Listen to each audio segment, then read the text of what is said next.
Sir आपको क्या लगता है कि हमारे बिहाफ़ पे जो हमारे जो जो कंपनी है जिनमें हम काम करते हैं, वो हमारे बिहाफ़ पे पिटीशन दायर कर सकती हैं? इस पे हमारा व्यू ये है कि जो कंपनीज़ हैं, वो इस पिटीशन को जॉइन कर सकती हैं और वो जो ग्राउंड जो कंपनीज़ पे अप्लाई करते हैं, उनको वो रेज़ कर सकती हैं। कंपनी जैसे हाँ, इदारों की बिहाफ़ पे विथहोल्डिंग टैक्स एजेंट काम कर रहा है, वो एम्प्लॉइज़ का एजेंट भी बन सकता है। देखिए, कंपनी जब बिज़नेस है, जब अपने उनके इंटरेस्ट आते हैं, हम ही प्रोटेक्ट करते हैं। जब भी कोई टैक्स लगता है, अनफेयर टैक्स होता है, रेट बढ़ते हैं, उसकी एक मिसाल सुपर टैक्स था। Yes, yes. सर आपको क्या लगता है कि हमारे बिहाफ़ पे जो कंपनी है जिनमें हम काम करते हैं, वो हमारे बिहाफ़ पे पिटीशन दायर कर सकती हैं?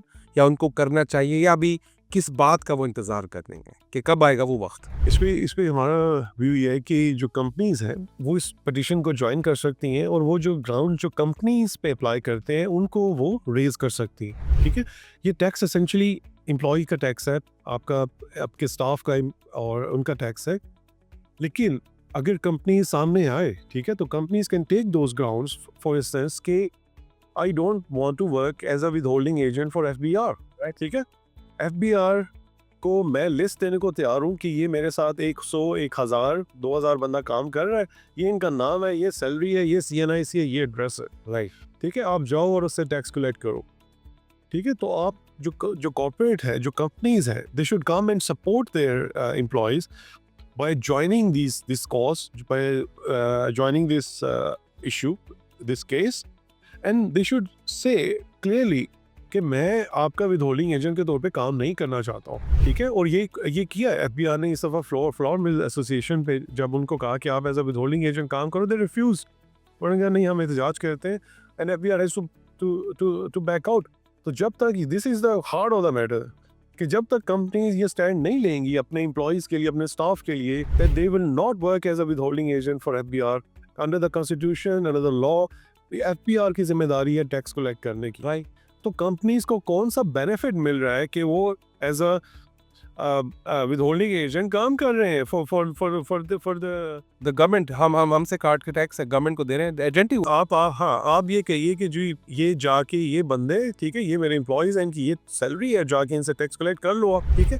तो वो that ground it I believe it's very valid and fair ground. So in एनर्जियल के जरिए कंपनी जैसे हाँ, इदारों की बिहाफ पे विथहोल्डिंग टैक्स एजेंट काम कर रहा है, वो एम्प्लॉयज़ का एजेंट भी बन सकता है। एम्प्लॉयज़ का एजेंट बन देखिए, कंपनी जब बिजनेस है, जब अपने उनके इंटरेस्ट आते हैं, हम ही प्रोटेक्ट करते हैं।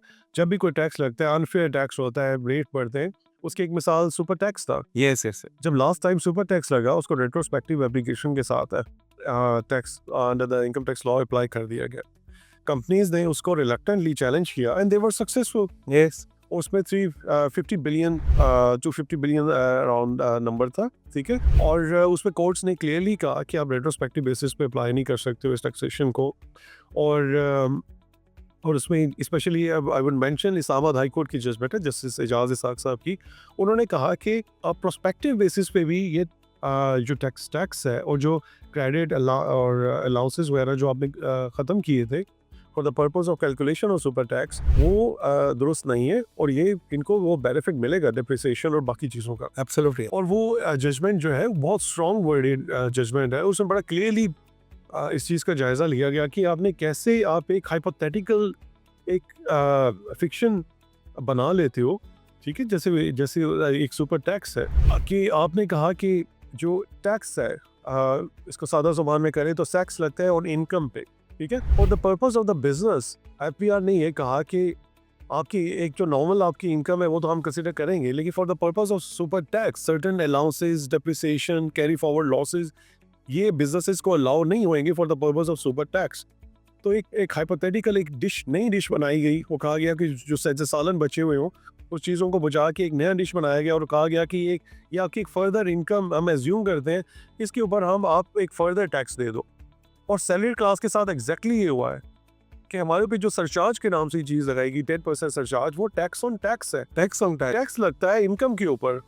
इन्होंने टैक्स लगा दिया ऑन द टैक्स इटसेल्फ कि उसको भी जो आपने टैक्स पे किया था इनकम पे, उस टैक्स को इनकम ट्रीट करके एक फर्दर एक लेयर आपने ऐड कर दी सरचार्ज की।